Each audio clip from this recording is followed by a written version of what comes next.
Are you a new investor and looking to build a diversified portfolio of investment for yourself? Then this video is for you. I am CA Vijay Kedia, and today's video will discuss why diversification is important while doing the investment and how to build a diversified portfolio for yourself. We'll be discussing what are the different asset classes which you can use to build your portfolio, what are the different instruments which are available, what should be the ideal allocation, how and when to rebalance your portfolio. So stay till the end of this video, and we are going to discuss everything in detail, and I'm also going to share my portfolio allocation for your reference. First of all, let's understand why do you need a diversified portfolio. As Warren Buffett rightly said, don't put all your eggs in one basket, because if you put all eggs in one basket and that basket falls down, then your entire investment or your all the eggs will get destroyed, right? So same thing we need to do with investment, that when you're making an investment, you need to create a diversified portfolio so that if some of the asset classes are not performing well, then some other asset class will perform, and then overall you'll have less volatility in your overall investment. So for example, markets were performing very good between April 2023 till September 24, but from October market is on downward trend. So market has not performed that well this year, but gold has performed really well. Right now the downward cycle for the interest rate should start, and when the interest rate goes down, return on bonds goes up. So I have made a separate video on that. You can refer that, how interest rates and bond prices behave.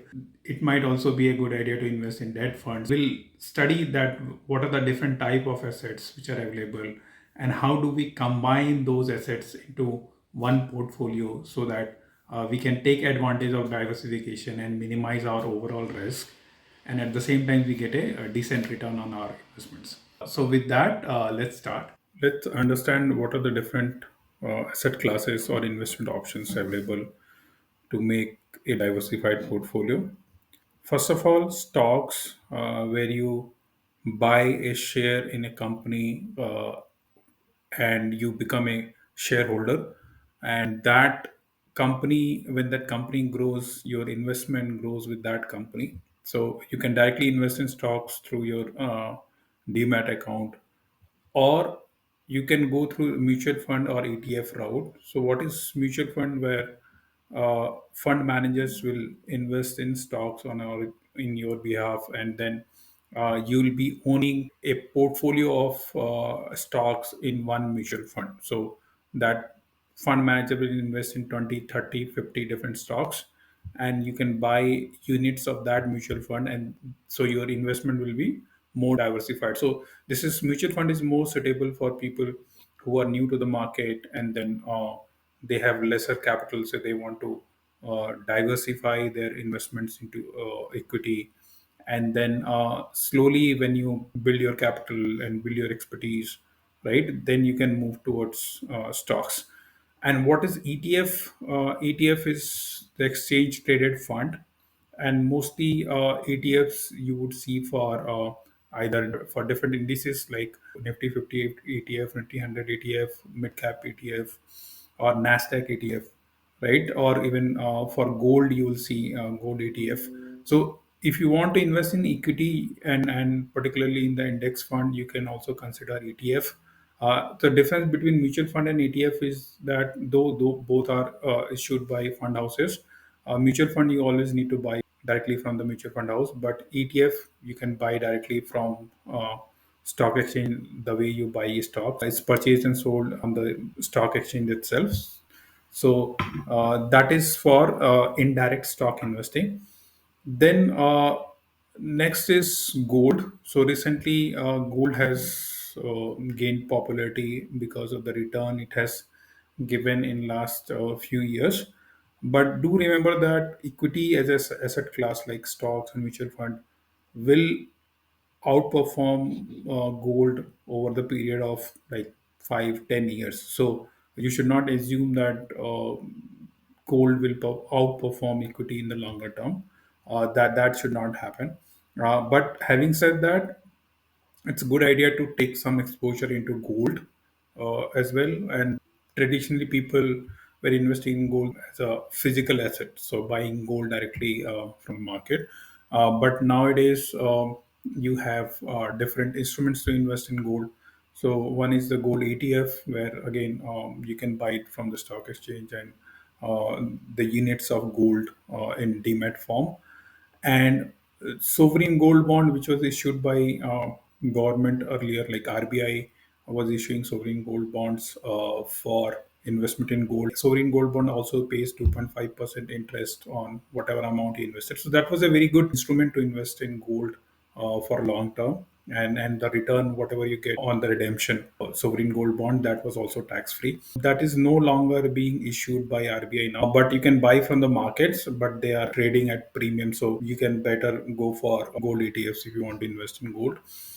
uh, Debt. So what is debt? So this is not the debt which you take for your expenditure. This is the debt where you are giving your money with some fixed interest to companies or to government. So what happens is companies issue bonds to get raise money from the market. Similarly, government also issues bond to uh, get the money from the public, and those bonds are again traded, and you can buy those bonds.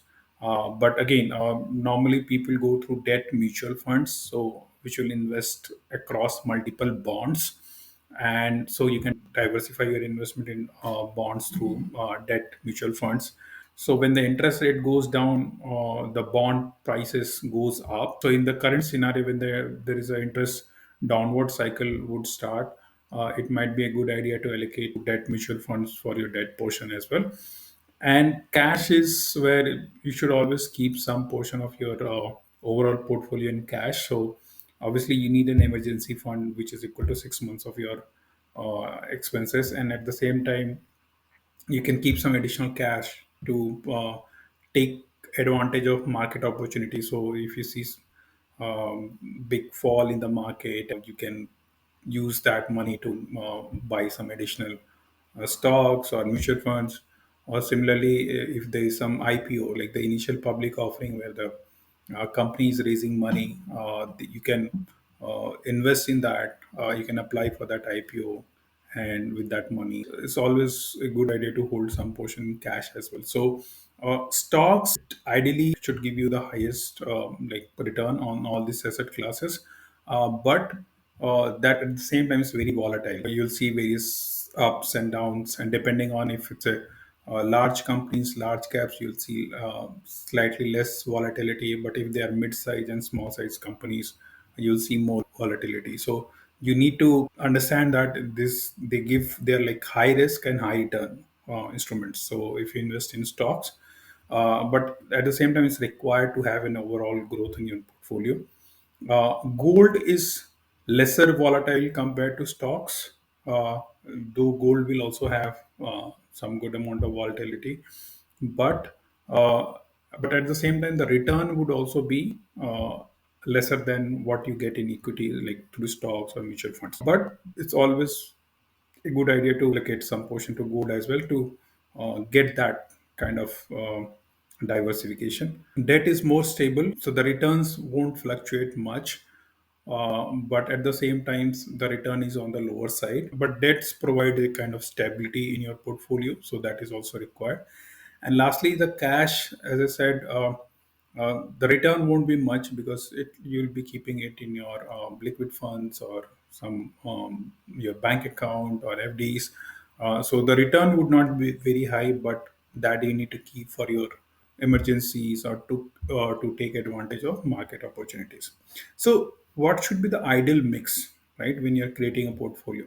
So the normal thumb rule says your portfolio should have 60% in equity, 40% can be in debt and other asset classes. So, but this is like a thumb rule. It may not work for everyone. If you're an conservative investor, you might want to go for like an 50-50 allocation here. Or if you're an aggressive investor like me, you can go up to like 80% of allocation in equity, but that's not recommended for everyone. And it's always, if you want to go for that kind of allocation, you need to understand your risk profile, And if you are not aware of that, it's better to reach out to a financial advisor for that. There's one more rule which says that you subtract your age from 100. So say your age is 30. So 100 minus 30 is 70. So you can go up to 70% in equity. And say if you're 40 years old, then you should bring down your equity allocation to 60%, and remaining should be in more stable assets like debt, gold, and cash. That gives you some idea that how much of equity allocation you should be taking, right, depending on your age or risk profile, right? So now for the remaining portion which you want to invest, so how much you should be putting in gold, cash, and debt. So what I do is, for cash, I normally keep 5% of my portfolio in cash. So just to, as I said, as an emergency fund or to take advantage of the market opportunities. And similarly, I try to keep 5% of my allocation in gold, and remaining, so in this case remaining 30% can go to debt to provide a more stable return. Or maybe if you are going for more like 70/30, then remaining 20% go to debt, right? So, or if you are more bullish towards gold, you might increase your allocation in gold. So out of 40, maybe 10% can go into gold, and 15% into debt, and remaining 5% you can keep as cash. Let's go to my portfolio allocation. So I have taken my latest uh, allocation percentages in different asset classes for my portfolio, just for your reference. But this is not an investment advice, because, as I said, everybody might have a different risk profile. So depending on your risk profile, you should plan your allocation. But this is how my allocation looks as an aggressive investor. So if you see here, almost 80% of my portfolio is in equity, and out of 80%, almost 56% is managed equity, like, which is mutual funds.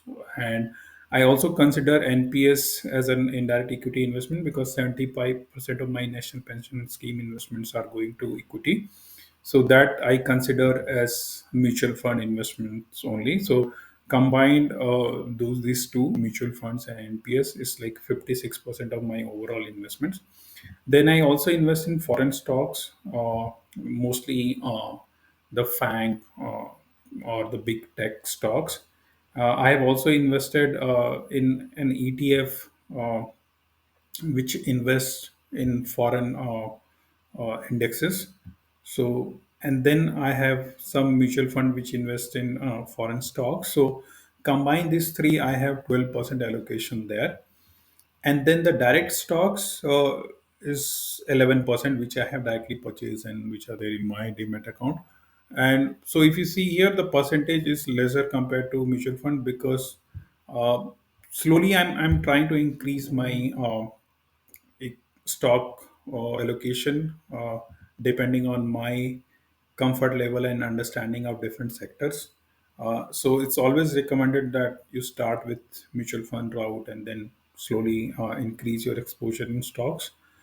For debt portion, it's like almost 11% is allocated in debt. Here, mostly I rely on my provident funds, which is like employer provident fund and public provident fund. Apart from that, I have also invested in some debt mutual funds to take care of my debt portion in my portfolio. I'm keeping 5% of my portfolio in cash, and this I'm keeping in high interest saving account, because normal ICICI, SDFC, SBI, those banks will not give you a very good returns. It's like 3.5%.